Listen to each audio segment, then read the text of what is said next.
back. Well, markets are on edge as tensions escalate in the Middle East. Fears of the conflict spreading to neighboring nations, driving the S&P 500 last week and into this morning. We're looking at more pressure across the board here in the early trading day. Well, the geopolitical threats prompting Yardeni to raise the odds of a recession before the end of 2024 to 35% from 30%. At the beginning of the month, the odds were at just around 25%. With more on growing Middle East tension, here is Yahoo Finance's Rick Newman. And Rick, we've been talking about it now for the last couple of weeks, but certainly this does pose just another risk to the markets moving forward.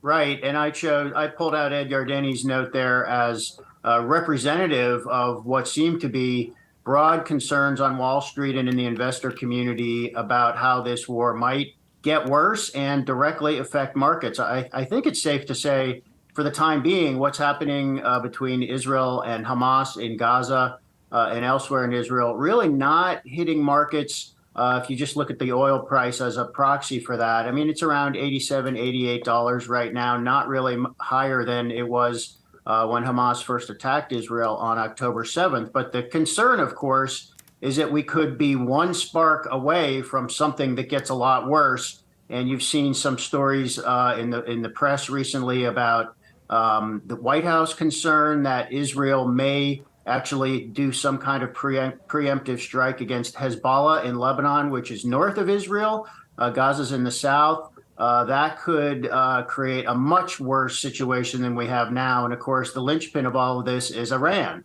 which sponsors Hezbollah in Lebanon. It sponsors Hamas. And it is quite happy to see Israel get into this conflagration, whether in the south, in the north, everywhere else. So there's just a lot of worries about this. I mean, at this point, I think we're talking about a fear premium. It's a fear that is driving things right now. But the fear, of course, is that if this gets any worse, we could have oil prices spiking well above $100 per barrel, and who knows what else? U.S. involvement in an actual shooting war. Let's hope it doesn't happen. I mean, one of the points Ed Yardeni does make is that Middle East wars often generate buying opportunities because things do tend to settle down. But the question is, before we get to the settle down point, how much worse is this going to get? I mean, Rick, when we think about some of where the recession risk has already been present, and then on top of that, we layer on the geopolitical conflict that has come to the top of the minds for many CEOs that we're hearing from over the course of this earnings season.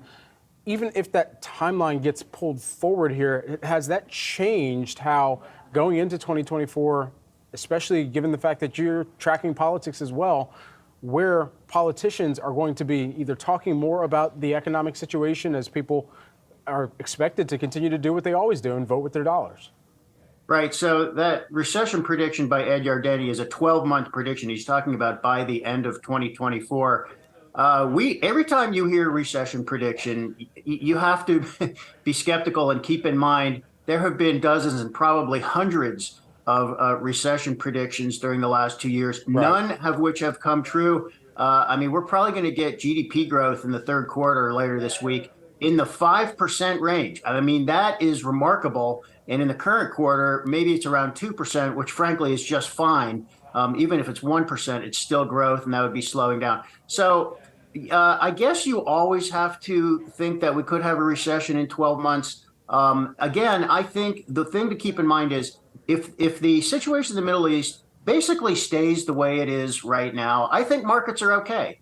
Let's just keep in mind what markets are worried about, and to some extent pricing in, is that this gets a lot worse, that it sends oil prices skyrocketing, and that American forces actually get involved in a shooting war. So there's no guarantee that's going to happen. There is a stability case. You could look at the other, but fears are obviously just a lot higher of something going terribly wrong than they were 3 weeks ago. All right, great context as always, Rick. Appreciate the time this morning. Rick Newman, Hi, guys. Finance Zone.